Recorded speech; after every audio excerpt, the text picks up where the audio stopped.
Hey y'all. Hey. We're back. Again. So, we are working in our garden today. We are so excited to finally have good weather to be planting. It's still a little cool for Jenna. I'm comfortable. The kids have shorts and t-shirts on, most of them, and I'm like, I'm wearing a sweatshirt. Yeah. And long pants, but. So yeah, we're gonna put peas in the ground today. We could have planted peas about a month ago, but we have been so busy and we haven't had time to prep the garden like we needed to, and so it is what it is. We're just getting things in now. Yeah, the garden is fenced off. What was I talking about? Oh, what we're planting: peas, carrots. Radishes. I think we have some broccoli, some radishes. Beets. Yep. Lettuce. We're gonna go ahead and transplant our seedlings that we started a while back. They're not huge, but we're gonna go ahead and put them in. We did pick up some Brussels sprouts the other day at the store. It was just like a whim buy. Hopefully they have time to mature and put off good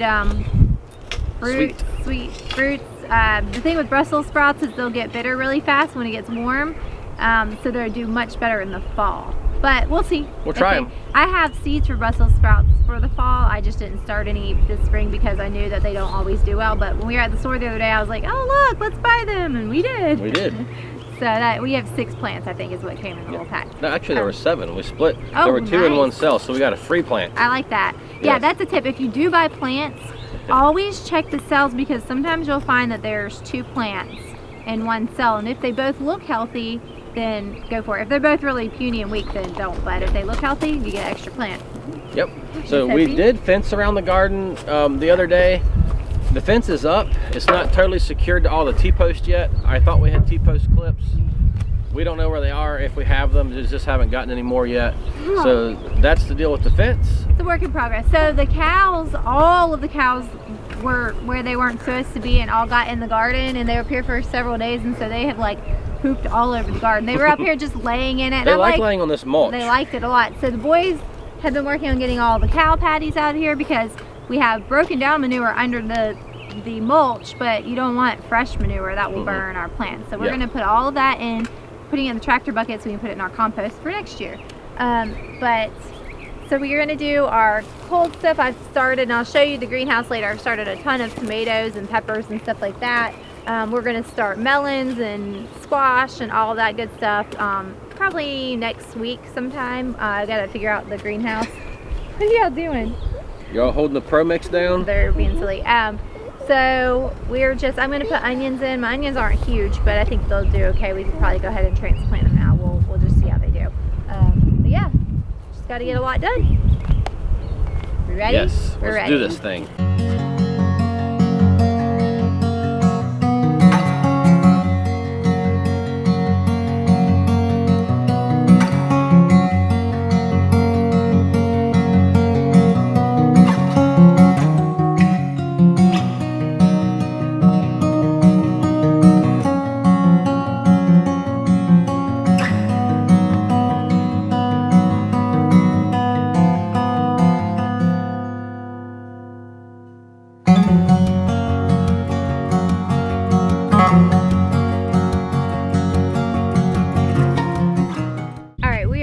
Emma's finishing out this row. We're just going to do 1 row of peas, and she's doing Lillian's caselet. We have not tried any of these peas before.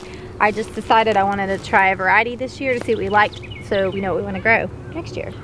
There you go. So we have Lillian's caselet. Over here we have Little Marvel. So that's next. Then we have the Kelvedon Wonder. Sounds exciting. And we have the Wando pea and King Tut Purple. And I got these because they're cool. They're purple pods. The peas themselves are green, but the pods are purple. And I thought, well, that sounds really pretty, so I'm gonna grow it. So our plan with this trellis is we're gonna grow peas on it, and then we are going to be growing cucumbers after the peas are done. That's our plan. All right. So this is our first year really like trying to do this back to Eden gardening, right? I mean, we've done variations of it over the years. We did it in Florida, but our gardens in Florida were never super successful. They were rough.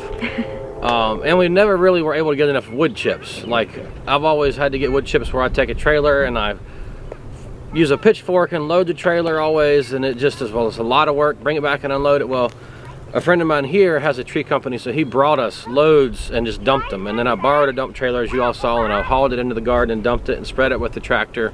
Equipment makes everything so much better. So we've done research on how you actually plant in these, and like everything that we've read says pull back the chips, put your seeds in. And the best thing that I've seen that I really liked was I saw a guy do that and then put the seeds down and then used a potting mix to cover them. And it doesn't take much potting mix to cover the seed. That's all we've got to do. Then when they start growing, you can kind of push the mulch back around them a little bit.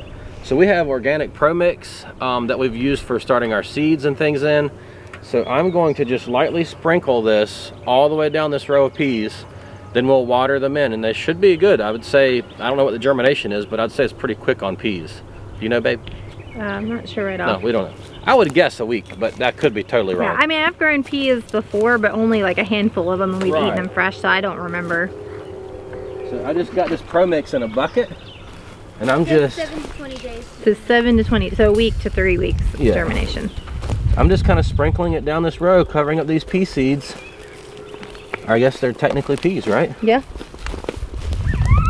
Dried peas. Okay. Jacob and Hope. Go ahead. They're having a blast. He's racing her, but he let her start from way back.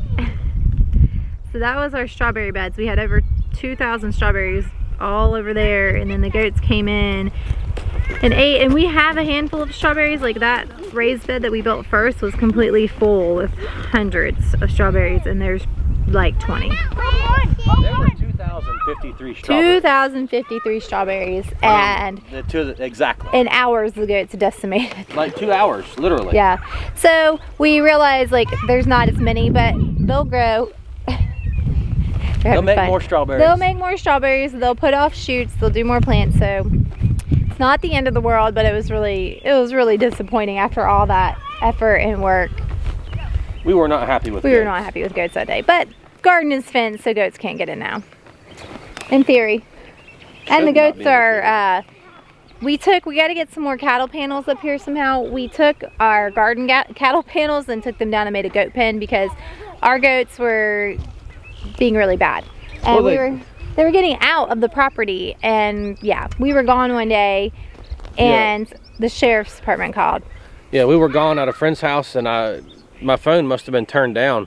Okay. And I walk outside and I look at my phone, I have a missed call from my neighbor and then the county police department. And I was like, oh, this can't be good, or sheriff's department. I was like, oh man, this isn't good.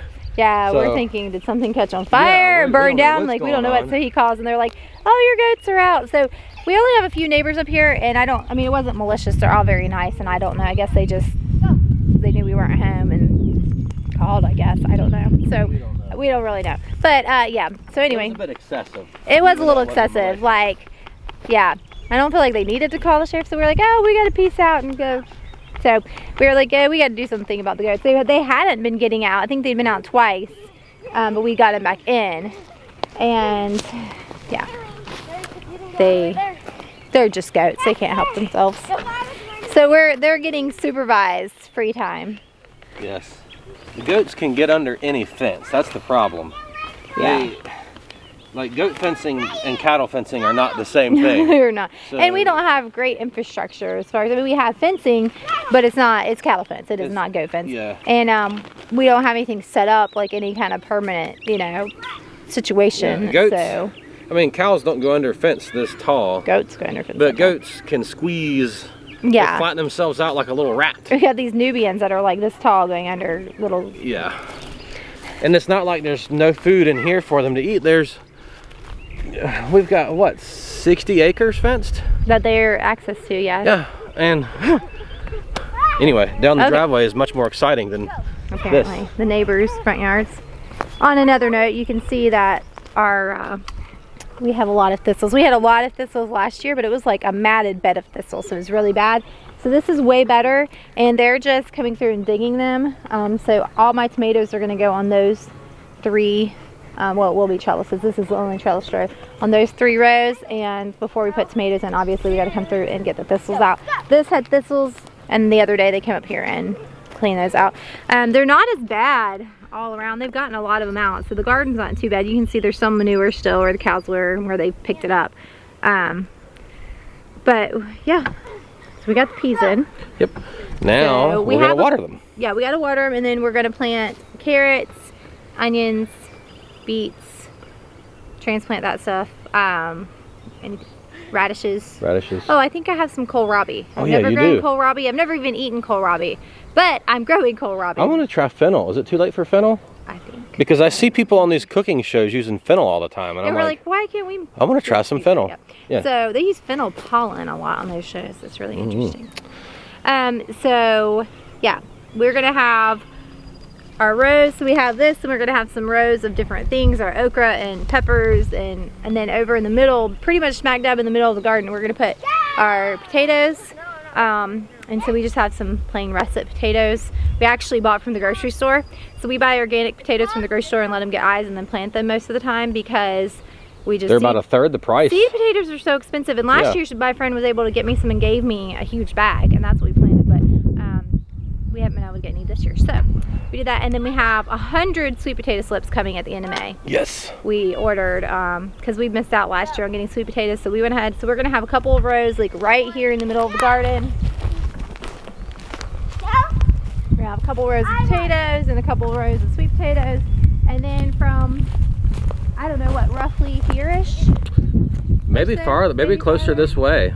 Huh? I'd say closer this way. Yeah, somewhere in this vicinity, all the way that way, is going to be winter squash and melons. I have a. Are you excited about that? I'm very excited about that. I have a ton of varieties of winter squash because I want something squash that store well and grow really well, but we don't eat a ton of winter squash, so I picked a bunch to try, and we'll do a few of each plant. That way we can try them and we'll know, okay, this is what we like, this is what's stored well, and then we can grow a lot of those next year. We end up really liking the butternut squash. Then they got moved and ended up molding, so we ended up having to throw them to the pigs. They're not molded, but going bad, getting soft, so we didn't get to keep them very long, but we enjoyed them. They're really good. So we're going to do a lot of butternut squash, and then we're going to continue to do some watermelons over in the fabric. So we have this here from last year. We're going to put melons back in it, and then this section at the end and all the way around is all mulch. It's got to be weeded because it's pretty weedy, but that is going to be all flowers and herbs. So Emma is trying to grow a bunch of flowers. She wants to do a bunch of cut flowers, and I have some flowers and herbs too. So we're going to put all that's going to be flowers and herbs, and then there's a little weedy patch right there that's got sticks sticking up, and that's dill from last year. So hopefully we get a lot of dill coming back. I'll start some more, but hopefully we get a lot. Then our garlic bed looks amazing. So here's our garlic. Looks really good. Yeah, they're probably 12 inches tall. The goats have trimmed the tops off a few times so they didn't destroy the bed. So that's good. So we have this, and then we're going to put cabbage and broccoli, and these two. We have our row cover. We need to kind of repair it and fix it, but we have these. We're going to put cabbage and broccoli in these two beds, and in this bed we're going to do radishes and all that. We're going to do our radishes and kohlrabi. here. Yeah. These are the Brussels that we bought from Real King. Yeah, they didn't have any organic ones, so we just bought the whatever they had there. I think Bonnie plants or something. I prefer to buy organic, but it was like, well, it was a whim. We just bought them. So I don't think we've shown y'all our latest watering design. We might have at the end of the year. We might have, I can't remember, but what we did, we bought a little pump from Harbor Freight, a little 12-volt pump. It was like $50 or something. It's right here, babe. Do you want to show it? Yeah. This little pump, because we were doing gravity fed and it was taking forever to water things. So we've got this pump. It's an inline pump. The water comes out of the tote, hits the pump, and I just run it off of a 12-volt deep cycle battery. And it works great. I mean, for watering rows and stuff. Now, if I had to water this entire garden, I would probably do the big gasoline pump like we were doing there. We had the big sprinkler. But now that we have the mulch, I don't really think that's going to be necessary this year at all. I really think that we can just water rows individually. Last year, this ground doesn't hold moisture at all. So when we would water the rows, like within 2 hours, they would be dry. Like and we literally. had a drought. And we were in major drought. So the mulch is going to be a huge game changer for watering this year. This makes a big difference in the speed that we can water. So I'm really pleased with it. And it actually survived the winter out here. I forgot and left it. I forgot it was up here. I left it through all the freezing, and I was like, oh man, I forgot about my pump. Well, I tried it the other day and it still works. So that was a blessing as well. But anyway, I'm going to water this row of peas really quick, and then we're going to plant some more stuff.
We had to put a big pause on gardening because it started raining and getting really, really windy. So we loaded up and headed back down here. I guess we're gonna eat some lunch and see if this weather blows over. Hopefully it does, so we can go back and finish, because I just started my onions. But anyway, we appreciate y'all. Thanks for joining us today, and we will catch you on the next video.